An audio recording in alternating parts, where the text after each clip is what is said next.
चलो आगे लिखो। अगला डालो, प्रकाश के परावर्तन के नियम। हम लोग पढ़ चुके थे प्रकाश के परावर्तन, प्रकाश का परावर्तन किसे कहते हैं। आगे डालो, प्रकाश के परावर्तन के नियम। उसमें लिखो, प्रकाश के परावर्तन के दो नियम होते हैं। प्रकाश के परावर्तन के दो नियम, प्रकाश के परावर्तन के दो नियम होते हैं। पहला नियम लिखो। पहला नियम, आपतन कोण परावर्तन कोण के बराबर होता है। आपतन कोण परावर्तन कोण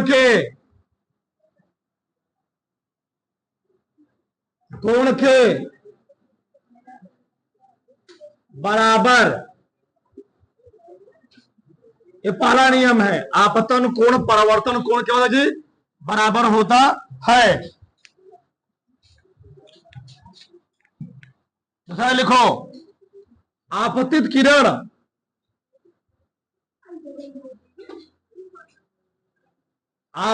किरण कामा परावर्तित किरण, परावर्तित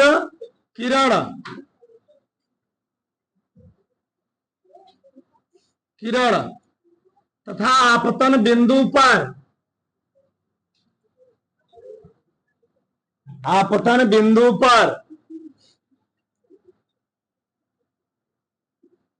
खींचा गया विलंब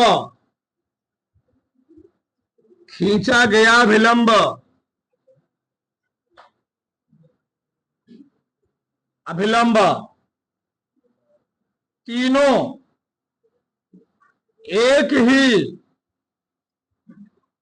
तल पर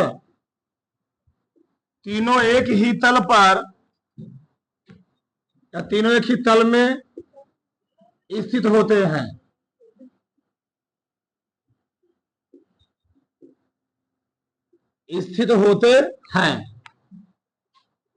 ठीक, तो प्रकाश के परावर्तन कितने नियम जी, दो नियम। पहला है आपतन कोण परावर्तन कोण क्या होता है, बराबर होता है। जिस एंगल पर प्रकाश आती है उसी एंगल से क्या होती है, रिफ्लेक्ट होगी। अगर 30 अंश के कोण पर प्रकाश आ रही है, ध्यान रहे 30 अंश के कोण पर ही प्रकाश क्या होगी, रिफ्लेक्ट होगी। यह है आपतन कोण पूरा बनाया गया उस दिन, इसको हम लोग क्या बोलते हैं, आपतन कोण। और ये वाला क्या है, यह है परावर्तन कोण।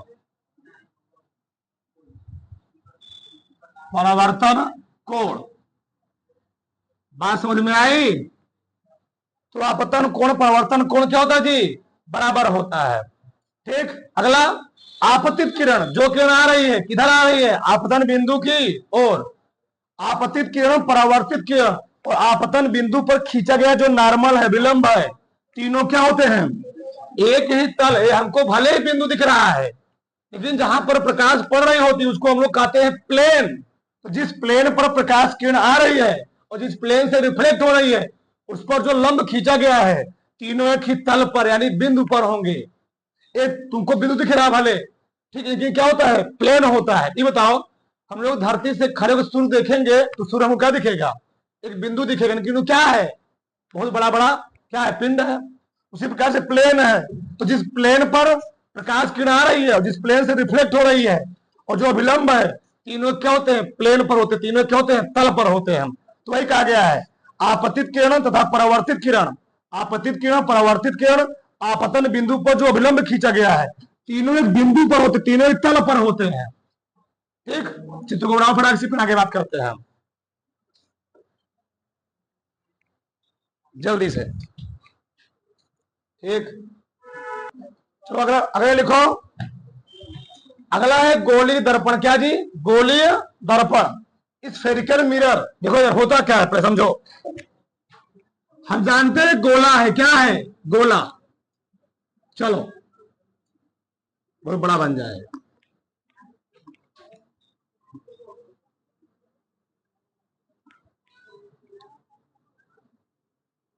ठीक, ये क्या है? गोला है, मान लिया गोला है, इसको थोड़ा हम काट पीट देते हैं। देखो यार, तो गोली दर्पण किसे कहते हैं? अब सबका ध्यान जो चाहिए, यह कोई गोला, क्या जी? कोई गोला है, ठीक। इस गोले के किसी एक पृष्ठ पर क्या किया गया होता है? पारे या चांदी का क्या किया गया होता है? पॉलिश किया गया होता है, ठीक। और पॉलिश करके, पारे या चांदी का पॉलिश करके उसके ऊपर हम लोग लगा देते हैं क्या? आयरन ऑक्साइड का लेप, ठीक। अब होता क्या है, ऐसा दर्पण जो खोखले गोले का कोई पार्ट होता है, भाग होता है। ये खोखला गोला है ना, ये मान लो कोई गोला है, तो गोले के मैंने इतना पार्ट लिया, इतना पार्ट, तो जो इतना पार्ट हुआ है का मतलब ये वाला पार्ट हुआ, ये वाला, ये नीला वाला, नीला है ना, इतना पार्ट, तो ये पार्ट किसका है? गोले का पार्ट है। तो ऐसा दर्पण जो खोखले गोले क्या होते हैं? एक भाग होते हैं, उसको हम लोग क्या कहते हैं? उसको हम लोग कहते हैं गोलीय दर्पण। ठीक, बात समझ में आई? खोखले गोले के पार्ट है, कोई पार्ट, आधा पार्ट, पूरा पार्ट, कोई पार्ट है, तो पूरा पार्ट लोगे नहीं, आप कुछ भी पार्ट लोगे। तो ऐसा दर्पण जो खोखले गोले क्या होता है? कुछ पार्ट होता है, उसको हम लोग कहते क्या है? गोलीय दर्पण। देखो, ऐसे दर्पण जो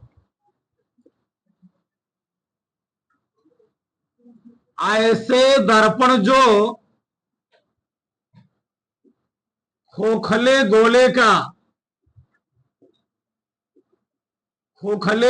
का एक भाग होते हैं, एक भाग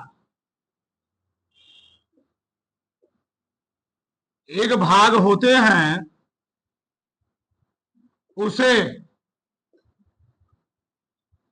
उसे गोलीय दर्पण कहते हैं। इसके एक तल पर पारे या चांदी की कलाई करके,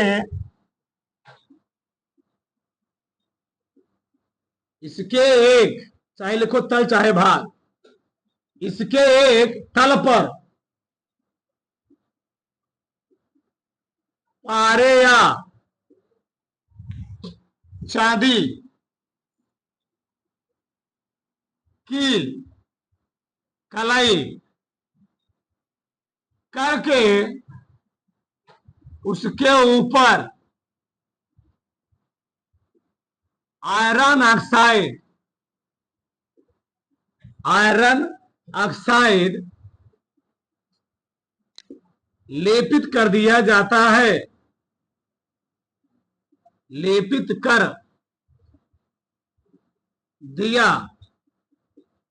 जाता है, लेपित कर दिया जाता है। दूसरा भाग परावर्तक होता है, दूसरा तल परावर्तक होता है, जो चमकदार होता है। ठीक, एक भाग पर क्या किया गया होता है? कलैया पेंट किया गया होता है, और दूसरा भाग क्या होता है? एक कलाई किया हुआ पेंट है। ये क्या है?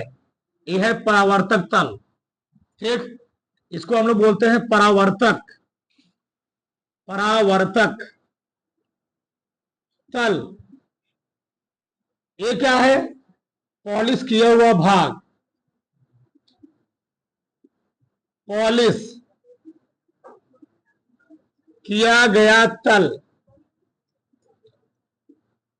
ठीक, तो ऐसे दर्पण जो खोखले गोले क्या होते हैं? एक पार्ट होते, भाग होते, उसको हम लोग कहते क्या है? गोलीय। इसे तल पर क्या किया गया होता है? पारे या चांदी का कलाई करके उसके ऊपर क्या किया जाता है?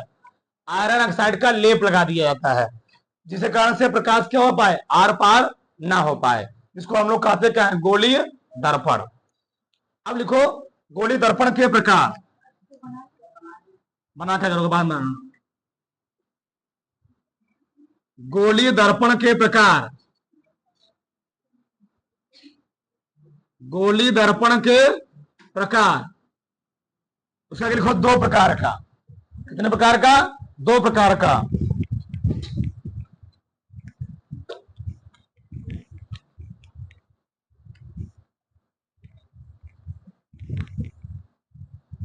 कितना होता है, दो प्रकार का। पढ़ने डालो, अवतल दर्पण,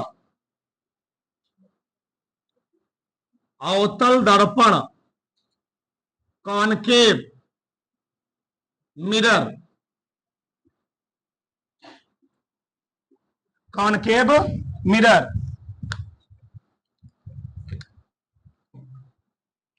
देखो ऐसा दर्पण, ऐसा गोली दर्पण लिखो, ऐसा गोली दर्पण जिसका परावर्तक तल, जिसका परावर्तक तल दबा हुआ, दबा हुआ भाग होता है। ऐसा गोली दर्पण जिसका परावर्तक तल दबा हुआ भाग होता है, उसे अवतल दर्पण कहते हैं, उसे अवतल दर्पण। शॉर्ट कम लिखो, बहुत लंबा नहीं लिखना है, ठीक। तो ऐसा गोली दर्पण इसका क्या होता है जी, परावर्तक तल क्या होता है, दबा हुआ भाग होता है, और इसके उभरे हुए तल से क्या होता है, इस उभरे हुए तल पर कलाई या क्या किया गया होता है, पेंट किया गया होता है। और दबे हुए तल से क्या होता है, प्रकाश का परावर्तन हो, उसको हम लोग क्या बोलते हैं, अवतल दर्पण। तो और बना के लिख सकते हो, कैसे, ऐसा दर्पण जिसके दबे हुए तल से उभरे हुए तल पर कलाई या पेंट किया गया होता है, उसके दबे हुए भाग से क्या होता है, प्रकाश का परिवर्तन होता है, उसको हम लोग क्या कहते हैं, अवतल दर्पण। देखो इधर समझो, हम बहुत लंबा नहीं बनाएंगे, शॉर्टकट ही इधर बना लेते हैं। चलो ये क्या है, सही बना कि नहीं बना, चलो मान लो सही बन गया, ये है, ठीक। बताओ कलाई पेंट कहां किया गया है, कलाई पेंट किया गया इसके उभरे तल पर, कहां पर, ये उभरा तल है, उभरा हुआ तल, ठीक। तो प्रकाश का परावर्तन कहां से होगा, इसके दबे हुए तल से, ठीक। तो प्रकाश का परिवर्तन कहां से होगा जी, इसके दबे हुए तल से। ये दबा हुआ तल, इसको हम लोग क्या बोलेंगे, दबा हुआ तल या धसा हुआ तल, दबा हुआ तल, ठीक। तो ऐसा दर्पण जिसके उभरे हुए तल पर क्या किया गया होता है, कलाई या पेंट या वार्निश बोलते हैं, और दबे हुए तल से क्या होता है, प्रकाश का परिवर्तन होता है, उसको हम लोग कहते क्या है, अवतल दर्पण। चित्र को बनाओ, से अगला लिखो, दूसरा लिखो उत्तल दर्पण,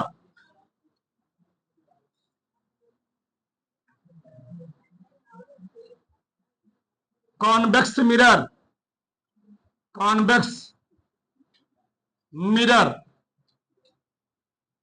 ठीक। बस इसी को उल्टा लिख लेना है, हाँ। ऐसा गोली दर्पण, ऐसा गोलीय दर्पण जिसका,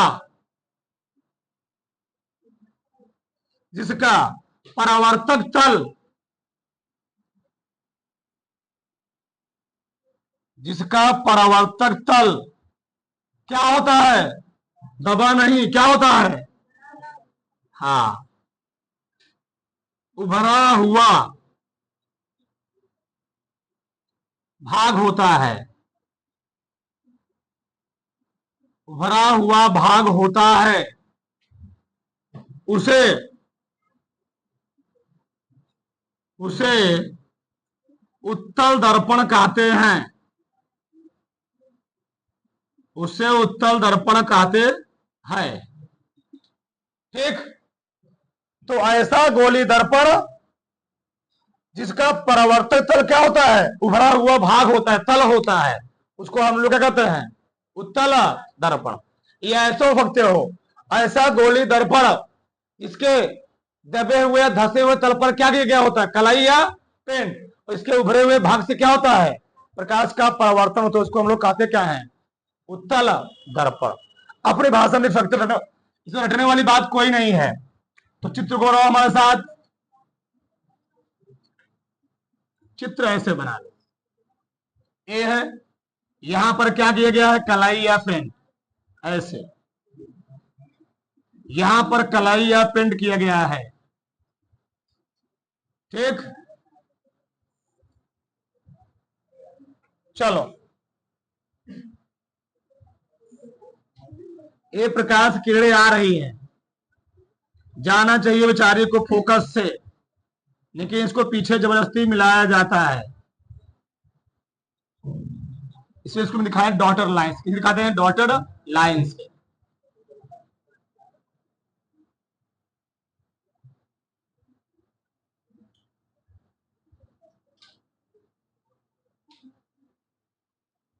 उठा लो इसको, यह उत्तल दर्पण।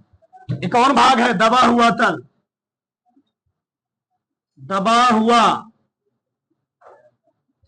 दबा हुआ तल। एक कौन भाग है, उभरा तल, उभरा हुआ तल, यह है अवतल दर्पण, अवतल दर्पण। ये क्या है, यह है उत्तल दर्पण। तो अवतल दर्पण उत्तल दर्पण को आगे ना जी, उतार लेता ना पहले, फिर आगे हम बात करते हैं। ठीक। अगला डालो, गोली दर्पण से संबंधित, गोलीय दर्पण से संबंधित, गोली दर्पण से संबंधित कुछ परिभाषाएं, कुछ परिभाषाएं, भाषाएं। पहला डालो, दर्पण का ध्रुव, पहला दर्पण का ध्रुव। ठीक। Pole of mirror, pole of mirror, दर्पण का ध्रुव।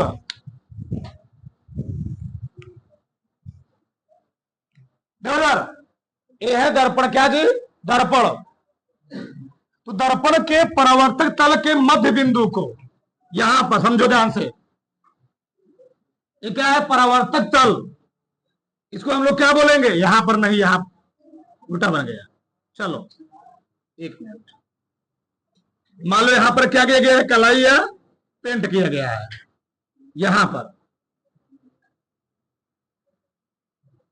यहां पर ये वाला जो पॉइंट है, ये वाला, ठीक, परावर्तक तल है ना, इसको हम लोग क्या बोलेंगे, ये कौन सा तल है, ये है परावर्तक तल,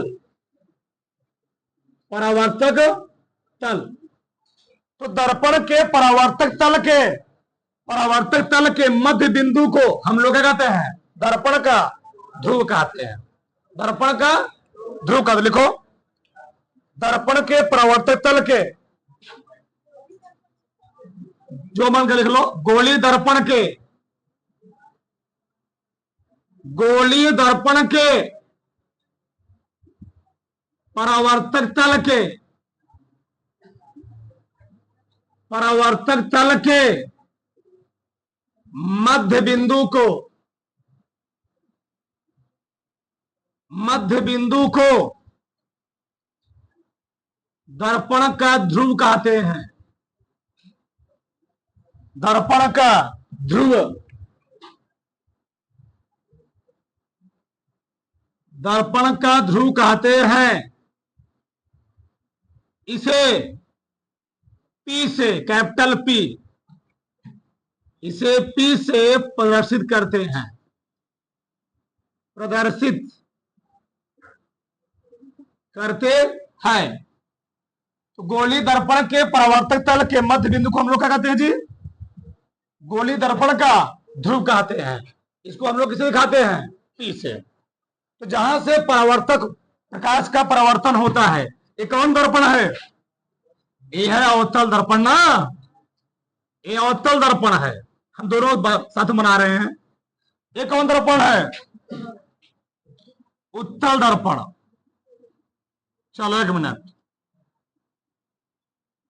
इसका पोल यहां होगा, ठीक? ये पोल है, क्या है? पोल। ये कौन दर्पण है? उत्तल दर्पण। एक एक चीज लिख रहे हैं साथ साथ। तो गोली दर्पण के परावर्तक तल के मध्य बिंदु को हम लोग कहते क्या है? गोली दर्पण का ध्रुव कहते हैं। बताओ ध्रुव में किसी कोई दिक्कत? तो गोली दर्पण के परावर्तक तल के, ये परावर्तक तल है, ये परावर्तक तल है, इसका जो मध्य बिंदु होगा उसको हम लोग क्या बोलेंगे? गोली दर्पण का ध्रुव बोलेंगे। अगर लिखो अगला,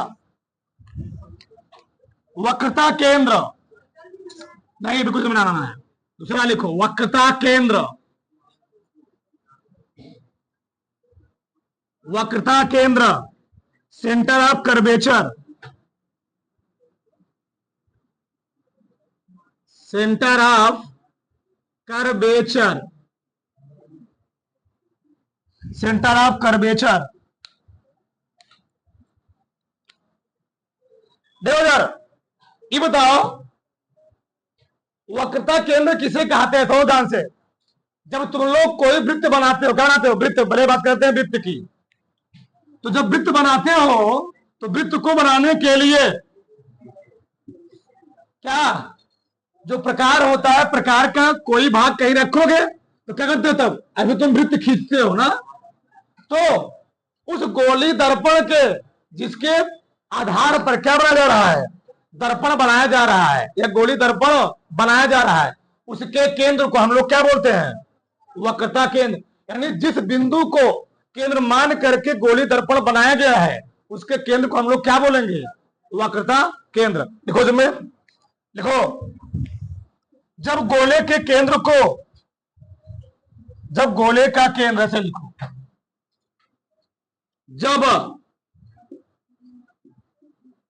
जब गोले का केंद्र दर्पण का एक भाग होता है, जब गोले का केंद्र दर्पण का एक भाग होता है,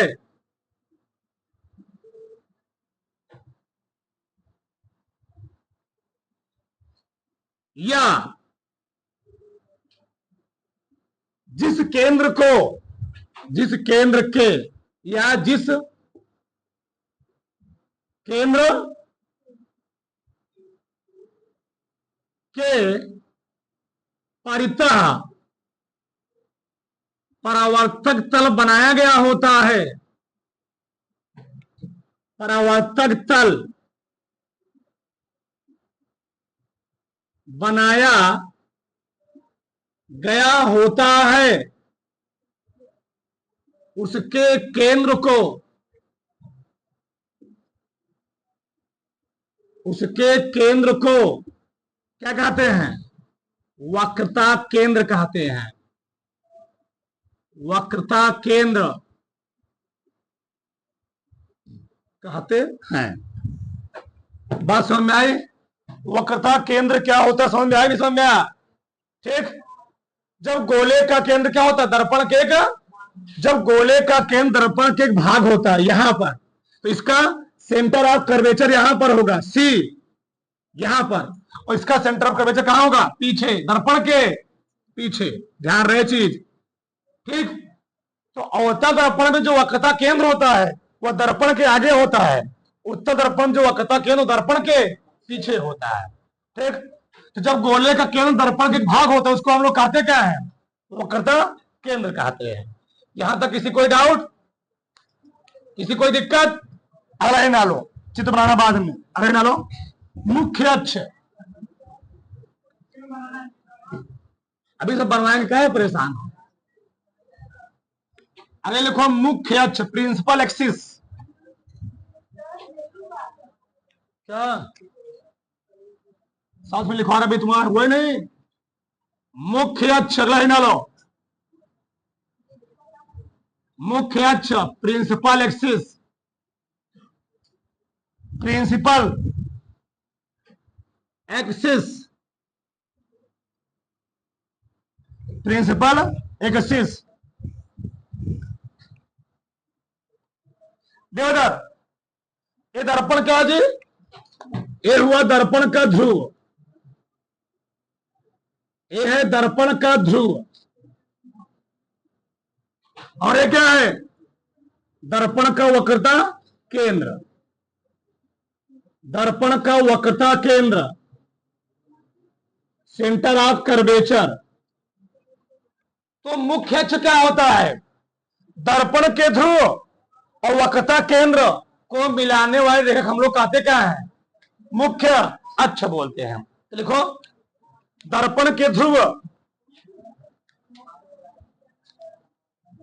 दर्पण के ध्रुव, दर्पण के ध्रुव और वक्रता केंद्र,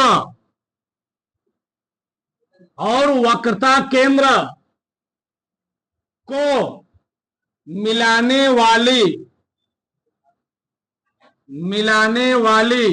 रेखा को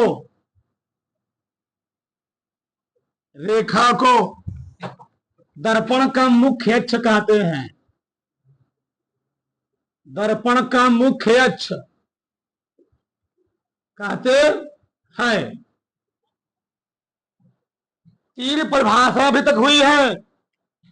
तो दर्पण के ध्रुव और वक्रता केंद्र को हे जो रेखा मिला रही है, हे रेखा काली वाली, तो रेखा काली नहीं होगी, ठीक। तो काली रेखा जो है उसको हम लोग क्या बोलते हैं, मुख्य अक्ष बोलते हैं, प्रिंसिपल एक्सिस।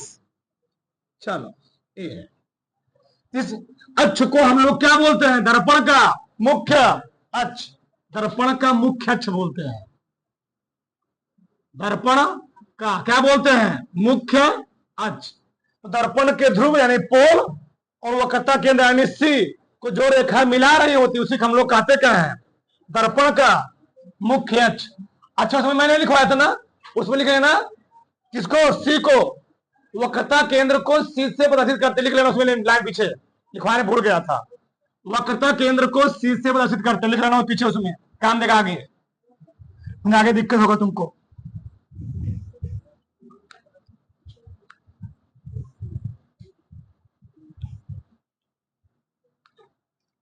अगला लिखो चौथा, वक्रता त्रिज्या, वक्रता त्रिज्या, इसको हम लोग कहते क्या है, radius of curvature, radius of curvature, radius of curvature. बताओ क्या होता है वक्रता त्रिज्या, गोली दर्पण के ध्रुव से ना जी, गोली दर्पण के ध्रुव से वक्रता केंद्र के बीच की दूरी हम लोग कहते क्या है, वक्रता त्रिज्या से ना। देखो गोली दर्पण के केंद्र से, गोली दर्पण के ध्रुव से ना जी, गोली दर्पण के ध्रुव से उसके वक्रता केंद्र के बीच की दूरी को बीच की दूरी, मार्कर चल नहीं रहे हैं सर, दूरी को क्या बोलते हैं? वक्रता त्रिज्या। वक्रता त्रिज्या कहते हैं।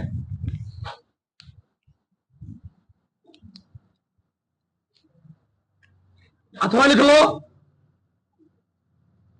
अथवा गोली दर्पण का परावर्तक पृष्ठ, गोली दर्पण का, गोली दर्पण का परावर्तक पृष्ठ, गोली दर्पण का परावर्तक पृष्ठ जिस खोखले गोले का, जिस खोखले गोले का,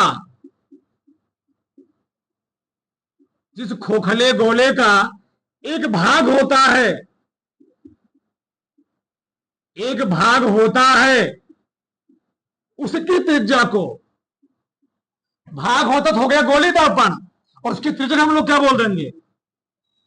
उसकी त्रिज्या को क्या बोलते हैं? उसकी त्रिज्या को वक्रता त्रिज्या कहते हैं। वक्रता त्रिज्या कहते हैं। इसे कैपिटल आर से प्रदर्शित करते हैं, इसे कैपिटल आर से प्रदर्शित, इसे कैपिटल आर से प्रदर्शित करते हैं। ठीक, बताओ वक्रता त्रिज्या में किसी कोई प्रॉब्लम? थोड़े आते फटाक से डाल लो। गोली दर्पण के ध्रुव से वक्रता केंद्र के बीच की दूरी, ये जो है आर, इसी को हम लोग कहते क्या है? आर कहते हैं। ठीक, ए आर है, आर, इसी को हम लोग कहते क्या? वक्रता त्रिज्या। उदाहरण फटाक से, अगले लोग बचवा फोकस, फोकस, फोकल, लिख लिए? लिखो गोली दर्पण का फोकस, ऐसे लिखो, गोली दर्पण, वो भी लिख सकते कोई दिक्कत नहीं। फोकस, फोकस,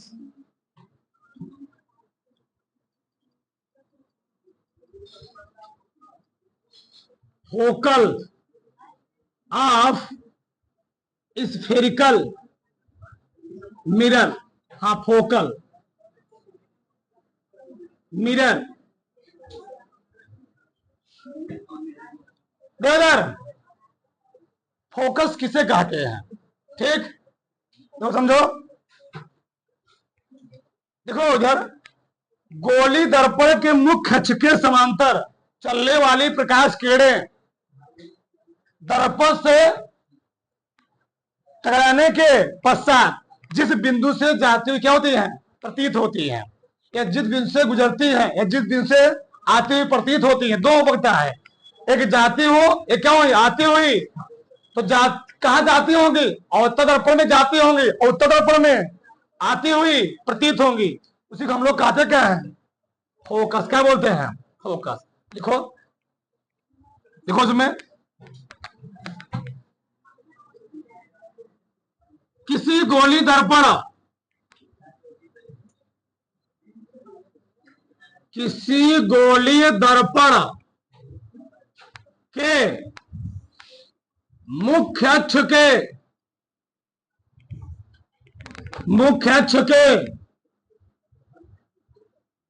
समानांतर, समांतर चलने वाली प्रकाश किरणें, चलने वाली प्रकाश किरणें दर्पण से परावर्तन के पश्चात, दर्पण से परावर्तन के पश्चात जिस बिंदु से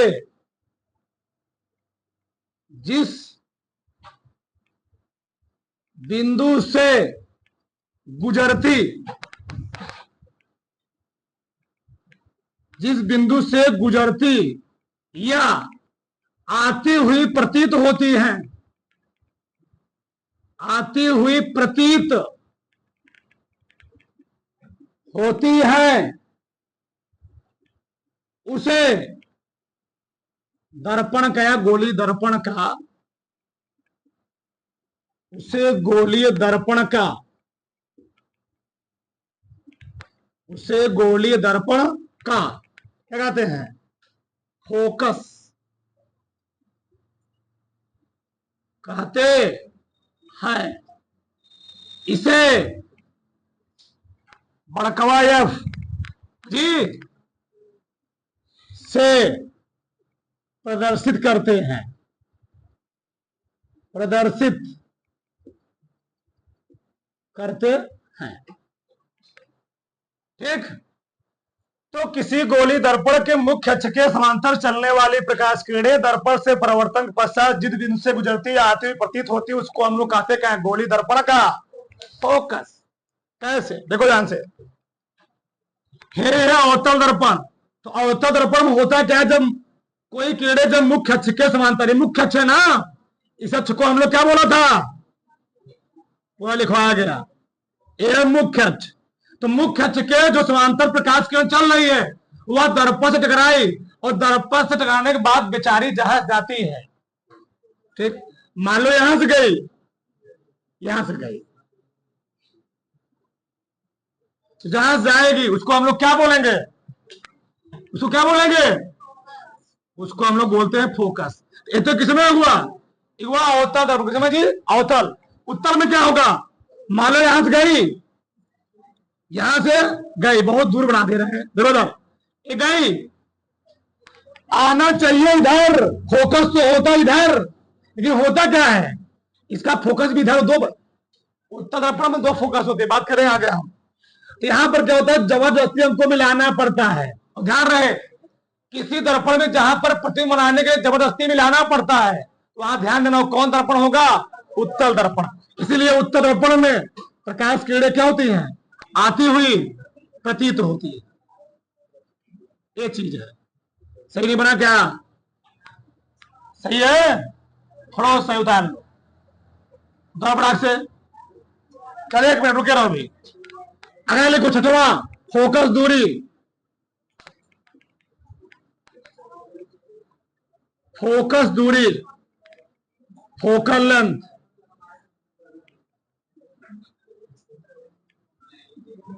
फोकल लेंथ, ठीक,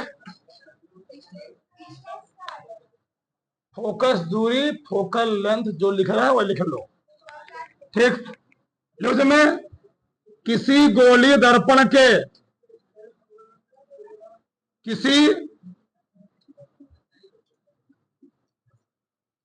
किसी गोलीय दर्पण के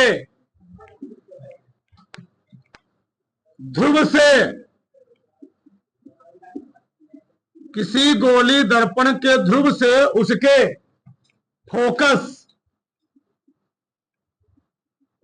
फोकस के बीच की दूरी को,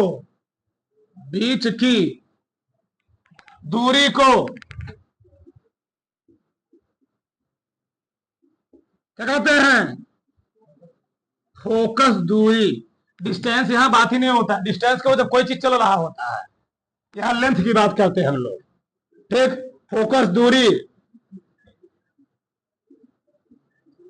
कहते हैं, इसे छुड़काऊ एफ से प्रदर्शित करते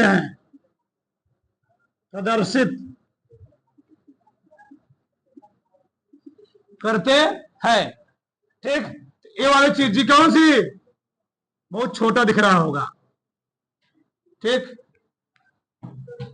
चश्मा लगा के दिखना पड़ेगा, कहते हैं लगाओ ना सब चश्मा, तो वही चीज है।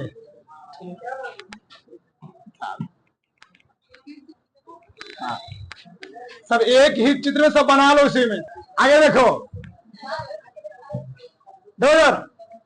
हम लोग प्रकाश के परिवर्तन अपवर्तन से इतना घटनाएं पढ़ेंगे। क्या पढ़ेंगे? जितना घटनाएं। पहला हम लोग पढ़ चुके, क्या पढ़ चुके? प्रकाश का परावर्तन।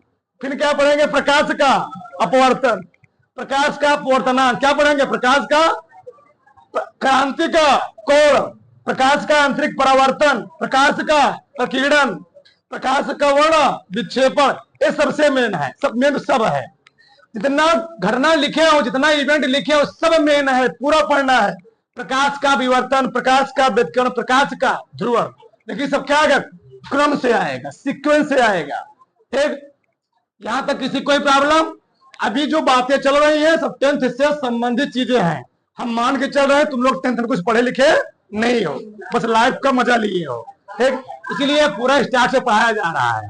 ठीक, चलो।